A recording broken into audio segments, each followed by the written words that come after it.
Today's video gonna talk about how to fix Instagram story archive problem. So the answer is easy. Just go to the settings and then scroll down to the apps section. Then go to the search and search Instagram. And then go to the storage, and here you will find this clear cache option. Click on it. Now you can go check it if it works. If it didn't, you can try to restart your phone or turn on the airplane mode or the Bluetooth mode. You can also try to clear data, but be careful. If you clear data, all the Instagram's data will be deleted. This includes all files, the settings, the accounts, the databases, etc. So be careful if you wanna clear your data.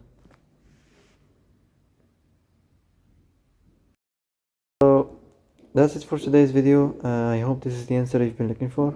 If you like this video, don't forget to like and subscribe, and see you in the next video.